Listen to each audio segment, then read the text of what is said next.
விஜய் வந்து வேற யார்ட்டையும் பேச மாட்டார். நீங்கள் நினைக்கிற மாதிரி புஷி ஆனந்துக்கிட்டயோ ஆதவ்கிட்டயோ அருண்ராஜ்கிட்டயோ நிர்மல்குமார்ட்டெல்லாம் விஜய் நேரடியாக பேச மாட்டார். அவரோட டிஸ்கஷன் ஃபேக்டர் வெறும் ஜான் மட்டும்தான். ஜான்னா இவங்க எல்லாத்துக்கும் டைரக்ஷன் கொடுக்குறது, என்ன செய்யணும் என்ன ஏதுன்னு. ஜானை மீறி விஜய் கிட்ட நீங்கள் நெருங்க முடியாது. நாளைக்கு ஜானுடைய முடிவே இறுதியானது. கூட்டணிகளாக இருக்கட்டும், இப்போ உண்மையிலே ஜானும் ஆதவ அர்ஜுனாவும் இல்லாமல் இருந்திருந்தா ஜனவரி 23 மோடி மேடையில் விஜய் ஏறி இருப்பார்.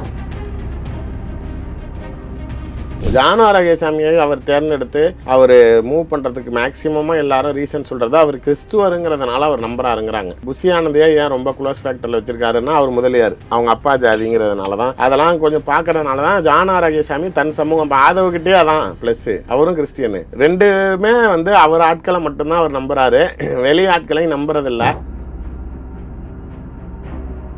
ஆதவ் வந்து பொலிட்டீஷியன், அரசியல்வாதி, நிற்கணும்னு நினைக்கிறான், ஜெயிக்கணும்னு நினைக்கிறான், மந்திரி ஆகணும்னு நினைக்கிறான். அவன் சொல்கிற மாதிரி கொல்லக்கூட்ட பாஸ்கையிலேயே ஆட்சி அதிகாரத்தை கொடுத்துட்டா நம்ம ஈஸியாக இன்னும் கப்பல் கடத்தலாம், ஈஸியாக லாட்டரி விற்கலாம், அந்த பிளானில் அவங்க நிற்கிறாங்க. அதனால் அவங்களுக்கு பதவி அதிகாரம் தேவை.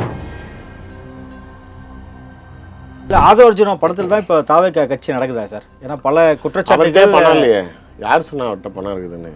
அதெல்லாம் அவங்க மாமனார் ஃபுல்லாக ஃப்ரீஸ் பண்ணிட்டாரு. ஒய்ஃபே நாளைக்கு அவர் கூட இல்லையாமே, சொல்கிறத கேட்க மாட்டாராருன்னு அவங்களே பிரிஞ்சு வந்துட்டாங்கன்னா இவர் என் பணத்தை வச்சுக்கிட்டு தான் நீ ஆடுறியான்னு சொல்லி ஃபண்ட் எல்லாத்தையும் ஃப்ரீஸ் பண்ணிட்டாரான். அதை விட்ட இப்போ பெருசாக பணம் இல்லை. ரெண்டு அவங்களுக்கு கிட்ட தான் போகிறாங்க. இப்போ வந்தோன்னே ஜெயலலிதா வீட்டுக்கு எய்த்தாப்லேயே கொஞ்சம் வீடு வாங்கிக்கிறேன், ஃபண்டை ரிலீஸ் பண்ணி கொடுங்கன்னு ரிலீஸ் பண்ணி வீடு கட்டி வீட்டுக்குள்ளாரையே இருந்துட்டு ஹவுஸ் அரெஸ்ட்டில் தான் வச்சுருக்காங்க, வெளில எங்கேயும் வரக்கூடாதுன்னு. இப்போ இந்த தேர்தலில் அதிமுக கொடியை மாட்டிக்கிட்டு ரெட்டலைக்கு அந்த அம்மா பிரச்சாரம் பண்ணுவாங்க பாருங்க. ஏன்னா பிஜேபி நாளைக்கு சொல்றத கேட்குற நிலையில தான் அவங்கள வச்சிருக்காங்க. தனி கட்சி தொடங்குறீங்கன்னு பிளான் பண்றீங்கன்னு தெரிஞ்சிச்சுனாலே மறுபடியும் திகார்னாலே பகீருக்கு வரல, அந்த மாதிரி அல்லாக்கா தூக்கிட்டு போயிடுவாங்க.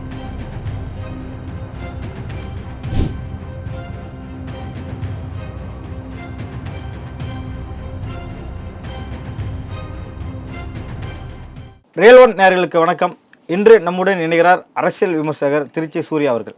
வணக்கம் சார். வணக்கம். தாவேகாவுக்கு பார்த்தீங்கன்னா பிரவீன் சக்கரவர்த்தி அவர்கள் தொடர்ந்து பல மோட்டிவ் பண்ணிட்டு இருக்காரு. அதுக்கு என்ன காரணம் தெரியல, அவங்களோட கூட்டணி போனோம் அப்படின்றதான்னு தெரியல. குறிப்பாக பார்த்தீங்கன்னா 18% அவங்களுக்கு ஓட்டு இருக்கு அப்படின்னு சொல்லிட்டு அவரே சொல்லிட்டு வர பல ஊடகங்களில் வெளிப்படுத்திட்டே வர்றாரு. ஸோ அவங்க வந்து பெரிய தாக்கத்தை இந்த தேர்தலில் ஏற்படுத்துவாங்க, அவங்கள சாதாரணமாக இடம் போடாதீங்க அப்படின்ட்டு.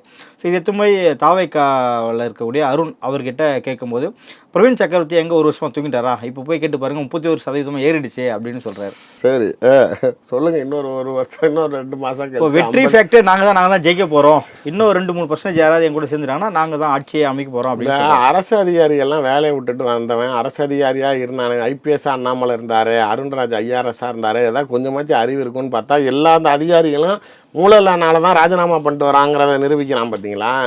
அதாவது பிரவீன் சக்கரவர்த்தியை பொறுத்த வரைக்கும் நாளைக்கு அவருக்கு என்ன சர்வைவல் ஃபேக்டர் அப்படின்னா தான் வாழணும்னு நினைக்கிறார். இப்போ பிடிஆர் பழனிவேல் தியாகராஜன் ஒரு ஆடியோ வெளில வந்துச்சுல்ல, இந்த மாதிரி சபரிசனும் உதயநிதியும் 1000 கோடி சொத்து செத்துட்டாங்கன்னு. அவர் வந்து இவரை நண்பராக பழகிறாரு. பிடிஆர் வந்து அவ்வளோ ஈஸியாக ஒருத்தர்கிட்ட நெருங்குற ஆளும் இல்லை, பேசுகிற ஆளும் இல்லை. பழகிட்டு நம்பினாரு, பேசிட்டாருன்னா எல்லாத்தையும் ஓப்பனாக பண்ணுவார்.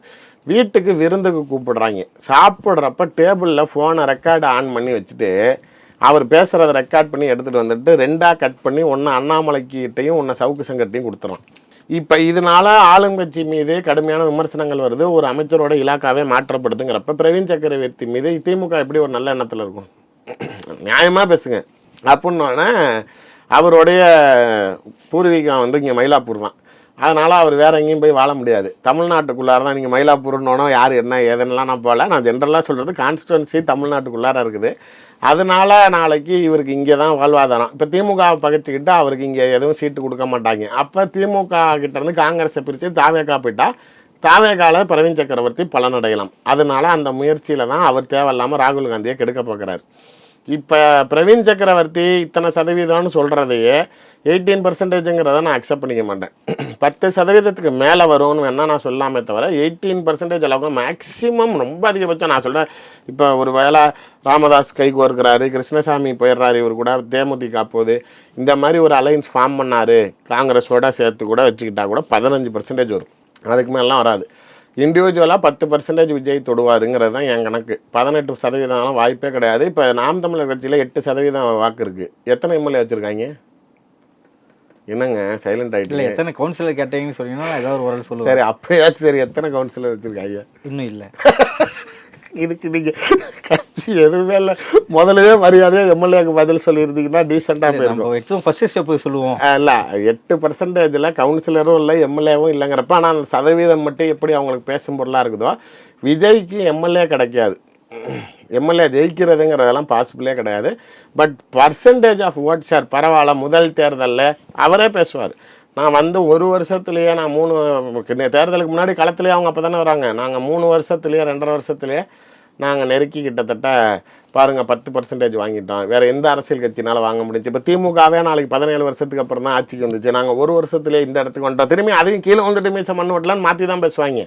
இப்போ அவங்க கொடுக்குற பில்டப்புங்கிறது மக்கள் மனநிலையை எப்படி இந்த உங்களுடைய கருத்து கணிப்பெல்லாம் கொடுக்குறப்ப அது சில விஷயங்கள் மக்கள் மனதை மாற்றுமோ, அது மாதிரி ஐயோ நான் வளர்ந்துட்டேன், நான் இத்தனை பர்சன்டேஜ் முதல்ல வீட்டுக்கு 1ன்னாங்க, இப்போ நாஞ்சில் சம்பத்து வீட்டுக்கு 2ங்கிறாங்க, அப்புறம் அடுத்தது வீடே எங்களுக்கு தாண்டுருவாங்க. அதனால் இந்த மாதிரியான ஒரு பின்பத்தை கட்டமைப்பதற்காக பண்ணுறாங்களே தவிர, என்னை பொறுத்த வரைக்கும் நிதர்சன அரசியல் பார்வையில் அவர் நாளுக்கு நாள் கரூர் சம்பவம் நடந்தப்ப மக்கள் மத்தியில் அவருக்கு ஒரு பெரிய அனுதாபம் இருந்துச்சு, ஒரு பெரிய ஆதரவு அலை உருவாச்சு. ஆனால் இப்போ இந்த சென்சார் போர்டு பிரச்சனைலாம் அவர் பிஜேபி அடிக்காமல் இருக்கிறது, ரொம்ப சைலண்ட் ஆகிடுறது, பிரச்சனைன்னு வந்தால் உடனே போய் போத்திக்கிறது, அது மாதிரி மக்கள் நலனுக்காக பிரச்சனைக்கு வெளியில் வரதே கிடையாது. எனக்கு தெரிஞ்சு 3ஆவது ஆண்டு துவக்க விளாங்கிறாங்க, அப்போ 2 வருஷம் முடிஞ்சு. எனக்கு தெரிஞ்சு பரந்தூருக்கு வந்தார், அப்புறம் இந்த கஸ்டடியில் எடுத்து ஜெயிலில் இருந்ததுக்கு ஸ்டேஷன் இடத்துக்கு வந்தார். 2 அப்பாற்பட்டு எனக்கு வரல. அப்போ 2 வருஷத்தில் 2 தான் மக்கள் பிரச்சனையை சந்திச்சு. கள்ளக்குறிச்சிக்கெல்லாம் போனார், கள்ளக்குறிச்சி சாராய சாவுக்கு எப்போ போனார்? எந்த விஜயை சொல்கிறீங்க? விஜய் பிரபாகரை சொல்கிறீங்களா? விஜய் தான் சொல்கிறேன். மாஸ்க்லாம் போட்டுட்டு கள்ளக்குறிச்சியில் மாஸ்க் சாராயங்க வாங்குறதுக்கா ஆறுதல் கூறுவதுக்கு ஹாஸ்பிட்டலுக்கே நேரடியாக போய் விஜய் அதை தான் சொல்கிறேன். அது மாஸ்க் போட்டு கொல்லக்கூட்ட பாஸா நீங்கள்? அதெல்லாம் ஏங்க சும்மா. சரி, நீங்கள் சொல்கிற கணக்குக்கே வச்சுக்கிட்டா கூட அதுவே 3 தான். 3 வருஷத்துக்கு 3ஆ? நாளைக்கு மக்களோட நீங்கள் பயணிக்கக்கூடிய தலைவராக இல்லைங்கிற நிலையில் நாளைக்கு மக்கள் இதெல்லாம் கருத்தில் கொள்வார்கள். அதனால் உங்களுக்கு ஆதரவு பெருகிறது. நீங்கள் ஒரு கட்டமைப்பில் உங்களை நீங்கள் ஏமாற்றிக் கொள்கிறீர்கள். உண்மையான பின்பம் அதல்ல. இல்லை, தாவைக்காலேருந்து ஜான் ஆரோக்கியசாமி வெளியே வர போகிறதா தகவல் ஆனது வந்து. அவர் தாவைக்கால இருக்காரா? ஆலோசகராக இருக்காரு. ஓ, கட்சி ஆலோசகராக இருக்காரு, வியூக வகுப்பாளர். அவரே வெளியில் வர போகிறதா தகவல்லாம் வந்துட்டுருக்கு. அது எந்த அளவுக்கு உண்மை சார்?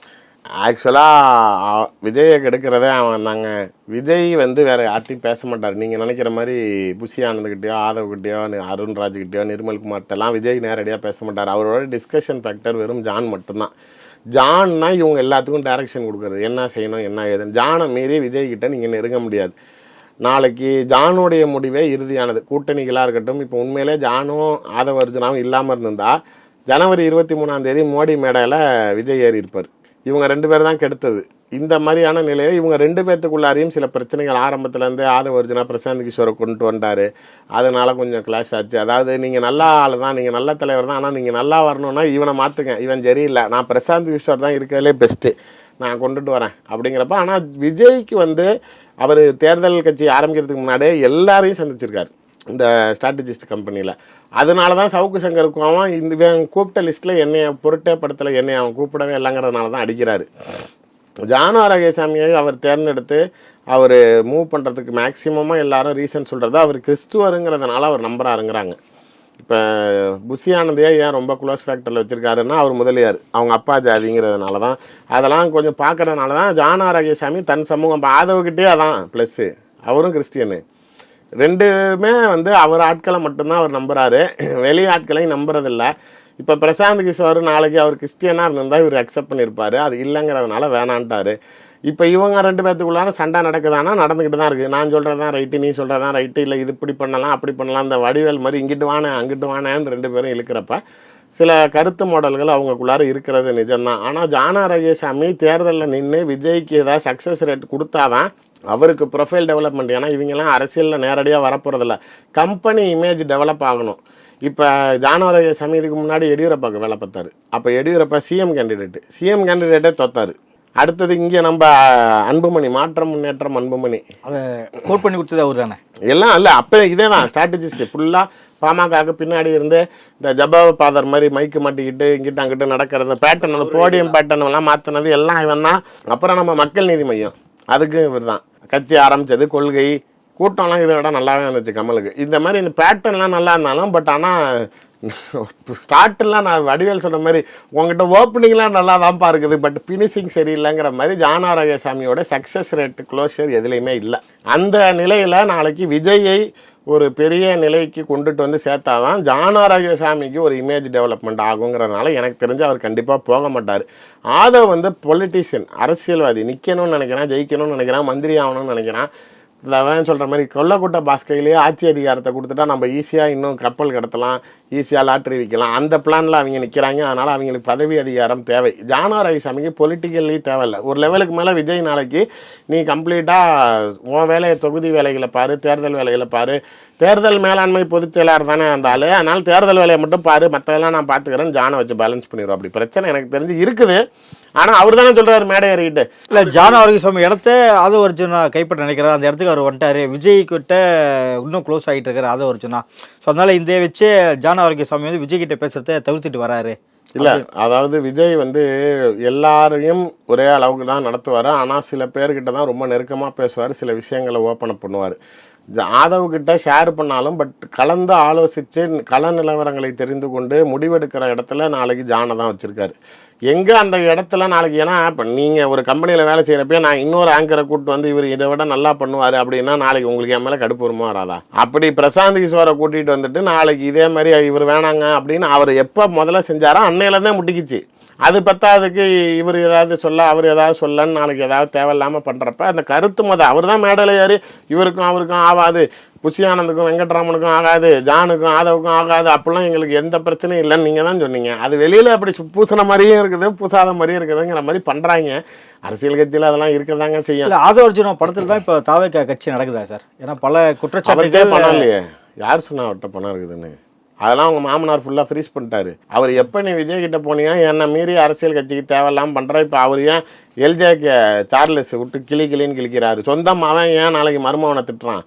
மாமா ஒய்ஃபே நாளைக்கு அவர் கூட இல்லையாமே, சொல்கிறத கேட்க மாட்டேறாருன்னு அவங்களே பிரிஞ்சு வந்துட்டாங்களாம். இவர் என் பணத்தை வச்சுக்கிட்டு தான் நீ ஆடுறியான்னு சொல்லி ஃபண்ட் எல்லாத்தையும் ஃப்ரீஸ் பண்ணிட்டாராம். அதை விட்ட இப்போ பெருசாக பணம் இல்லை. அந்த வாய்ஸ் ஆஃப் காமன்லேயே இந்த முன்னாடி இந்த டிவி கேக்காக பெருசாக வச்சுருந்த அந்த ஐடி டீம் எல்லாம் சம்பளம் கொடுக்க முடியலன்னு இப்போ போன மாதம் மட்டுமே கிட்டத்தட்ட 300 பேரை வேலையை விட்டு நிப்பாட்டியிருக்காங்க. காசெல்லாம் இல்லை, வெளியில் ஷோ ஆஃப் பண்ணிக்கிறாங்க. மற்றபடி முன்னளவுக்குலாம் கோடியிலலாம் குளிக்கிறது இல்லை. இப்போ தாவகா கூட சசிகலா ஒரு கட்சி ஆரம்பிச்சு கூட்டணி வைக்க போறாங்க அப்படிலாம் தகவல் வந்துட்டு இருக்கு. ஏன்னா எடப்பாடி வந்து ஃபுல்லா நோ பிஜேபி கிண்டிடுவான். யார், தாவகாவையா சசிகலா ரெண்டு அவங்களை கிண்ட தான் போறாங்க. இப்போ வந்தோன்னே நீங்கள் ஏதோ இப்போ ஹவுஸ் அரெஸ்ட்டில் வச்சுருக்காங்க. அதாவது நான் எங்கேயும் வரல, நீங்கள் சொல்கிறபடி கேட்டுக்கிறேன், போயாஸ் கார்டனில் நீங்கள் கொஞ்சமாச்சு நாளைக்கு அந்த தீபா கிட்ட போன வீட்டை எனக்கு கொடுக்குறேன்னு சொன்னீங்க, அதையும் ஜெயலலிதா அடையாளத்தை கொடுத்துட்டீங்க. அப்படின்னோன்னா ஜெயலலிதா வீட்டுக்கு எய்த்தாப்புலையே கொஞ்சம் வீடு வாங்கிக்கிறேன், ஃபண்டை ரிலீஸ் பண்ணி கொடுங்கன்னு ரிலீஸ் பண்ணி வீடு கட்டி வீட்டுக்குள்ளாரையே இருந்துட்டு ஹவுஸ் அரெஸ்ட்டில் தான் வச்சுருக்காங்க, வெளில எங்கேயும் வரக்கூடாதுன்னு. இப்போ இந்த தேர்தலில் அதிமுக கொடியை மாட்டிக்கிட்டு ரெட்டலைக்கு அந்த அம்மா பிரச்சாரம் பண்ணுவாங்க பாருங்கள். நாளைக்கு கட்சிக்குள்ளார பதவியில் கிடையாது, ஆனால் எடப்பாடியை முதலமைச்சராக்குங்கள், அம்மா ஆட்சி அமைய வேண்டும், ரெட்டலை தோத்துறக்கூடாது, திமுக தீய சக்தி வரக்கூடாது அப்படின்னு பிரச்சாரம் பண்ண வருவாங்க. ஏன்னா பிஜேபி நாளைக்கு சொல்கிறத கேட்குற நிலையில தான் அவங்கள வச்சுருக்காங்க. தனி கட்சி தொடங்குறீங்கன்னு பிளான் பண்ணுறீங்கன்னு தெரிஞ்சிச்சுனாலே மறுபடியும் திகார்னாலே பகீருக்கு வரல, அந்த மாதிரி அல்லாக்கா தூக்கிட்டு போயிடுவாங்க. காசு இந்த பத்திரிகையாளர் சந்திப்புல கூட பார்த்தேன், ஏன்னா திமுக இருக்கிறத மறந்துட்டீங்க அப்படின்னா, இருக்கிறத திமுக மறந்துட்டு எல்லாரும் தான் மறந்துட்டா, நீ வீட்டுக்குள்ளே படுத்துருந்தா யாருக்குமா தெரியுங்கிற மாதிரி பிஜேபியோடைய முழு கட்டுப்பாட்டில் தான் இருக்கிறாங்க. அந்த அளவுக்குலாம் செய்ய மாட்டாங்க. எடப்பாடிக்கு ஆதரவாக பிரச்சாரம் செய்வார்கள். இது எப்படி சாத்தியம் சார்? எப்படி சொல்றீங்க? நீங்க தானே அரசியல் எல்லாம் ஜகஜம், நீங்க அது மாதிரி இதுதான் ஜகஜம். இபிஎஸ் வேணான்றாரு, எடப்பாடி தொகுதியோ போயிட்டு எடப்பாடிக்கே சப்போர்ட் பண்ணி இவங்க தேர்தல் பிரச்சாரம் கண்டிப்பா தமிழ்நாடு ஃபுல்லா போறாங்க. ஒரே கேரவன்ல 2 பேரும், ஒரே வேன்ல 2 பேரும். இது வேற ஏங்க இப்படிலாம் சொல்றீங்க? நான் ஏதாவது சொல்லிவிட்டேன், ஏட்ட சட்டைக்கு வருவாங்க தனி கேரவன். ஆனா கண்டிப்பா அதிமுகவுக்கு பிரச்சாரம் பண்றாங்க. டிடிவிக்கு அவர் தான் நிக்கலான்ட்டாரு. இருந்தாலும் அனுசியா நிக்கிறாங்களே, அவங்களும் நிக்கலையே. அன்னைக்கு அந்த டிவி பெட்டிலே சொல்றாரு நானும் நிக்க மாட்டேன்னு. அவர் நெறியாளர் கேட்கறாரு, உங்க மனைவி நிக்க போறாங்கன்னா, என் மனைவி இங்கே தான் உட்காந்துருக்காங்க, அவங்களுக்கும் அந்த எண்ணம்லாம் இல்லை அப்படின்ட்டாரு. இதெல்லாம் ஆதரவாளர்கள் பிரச்சாரத்துக்கு போவாங்களா அமமுக பிரச்சாரத்துக்கு? போய் தானே ஆகணும், அவங்க போய் தான் ஆகணும். பட் சின்னம்மாவை பொறுத்த வரைக்கும் நாளைக்கு எடப்பாடிக்கு பிரச்சாரம் பண்ணுவார், கூட்டணி கட்சி தலைவர்களுக்கும் பிரச்சாரம் பண்ணுவார். அவர் நாளைக்கு கட்சிக்குள்ளார இருக்க மாட்டார். ஆனால் அதிமுகவுக்கு ஆதரவாக பிஜேபி அவரை களம் இறக்கும். தாவேக்கா கட்சி நடத்துறதுக்கு ஃபண்டு எங்கேருந்து யார்கிட்ட வருது சார்? கிறிஸ்டியன் மிஷினரிஸ்லேருந்துலாம் நிறையா வருது, இண்டஸ்ட்ரியலிஸ்ட் வருது, அது மாதிரி வெளியில இருந்தெல்லாம். இல்லை இண்டஸ்ட்ரியல்னா யார் சொல்கிறீங்க? இண்டஸ்ட்ரியல் இங்கேயே சில பேர் திமுக கட்சி ஆட்சியை விரும்பாதவங்கலாம் இருப்பான், தொழில் செய்கிறோம். இப்போ நான் ஒரு ஜவுளி கடை வச்சிருக்கிறேன், எனக்கு திமுக இருக்கிறது பிடிக்காது, நாளைக்கு நான் அந்த லெஜெண்ட் சரவணா மாதிரி நாளைக்கு நான் ஒரு 10 கோடி தரேன் அப்படின்லாம் கொடுப்பாங்க. அதுமாதிரி நிறைய பேர் இருப்பாங்க. அதுமாதிரி அங்கங்கே வரும். மிஷினரி ஃபண்டிங்க பெரிய லெவலுங்க, உலகம் முழுக்க இருக்கிறாங்க. நம்ம ஆள் அங்கே ஒருத்தன் எந்திரிக்கிறான், அவனுக்கு பணத்தை கொடுறான்னா இறக்குவாங்க அதெல்லாம் வெயிட்டாக. அதுக்கெல்லாம் காசுக்கெல்லாம் பிரச்சனை இல்லை. அவங்க தொகுதிக்கே இப்போ எம்எல்ஏக்கு 10 கோடி ரூபா தரத்துக்கு தயாராக இருக்கிறாங்க. அண்ணாமலையை பற்றி எஸ்வி சேகர் ஒரு விஷயம் சொன்னார் இல்லையா? அவர் நிறையா சொல்லுவார். அதிமுக பாஜக கூட்டணியை தோற்கடிக்கிறதுக்கு அவர் பாடுபடுவார், அதனால தான் அவர் வந்து டெல்லி மேலிடத்துலேருந்து அவர் கொஞ்சம் ஒதுக்கி வைக்கிறாங்க. இல்லை பாடுபடுவாருங்கிறத விட ரியாலிட்டி அது தாங்கிறதா அவர். இல்லை ரியாலிட்டி அதான்ப்பா. நயினார் வந்து நான் இருந்த அளவுக்கு அவர் ஸ்டஃப் கிடையாது. எடப்பாடியை நீங்கள் இதுக்கு முன்னாடியே முன்னிலைப்படுத்துனீங்க, அப்பயே நான் தோக்குத்துறோம் வேணான்னதுனால தான் தள்ளி வச்சேன். இப்போ திரும்பி அவரையே நீங்கள் எடுக்கிறீங்க. இப்போ 21 நீங்கள் செஞ்சீங்களே, அவர் ஜெயிச்சாரா? அதாவது நீங்கள் கொண்டுட்டு வர ப்ராடக்ட்டு ஒர்த் இல்லை, இதை கொண்டுட்டு போய் விற்றனா இது 2 மாதத்தில் இப்போ டப்பா இன்ஜின் ஆயிரும். அப்புறம் திரும்பி வாங்கினவன் உன்னை செருப்பை வளட்டிட்டு அடிப்பான். இதை விற்காதாங்கிறேன். ஆனால் நான் திரும்பி அதை தான் வியாபாரம் ஆகாத பொருளை தான் விற்பேன் நீ பண்ணுற. அதனால நீ எப்போ நான் ஓரங்கயமாக கை கட்டி வேடிக்கை பார்க்குறேன், நீ பல்பு வாங்கினாதான் நீ அடங்குவேன்னு பண்ணுறாரு.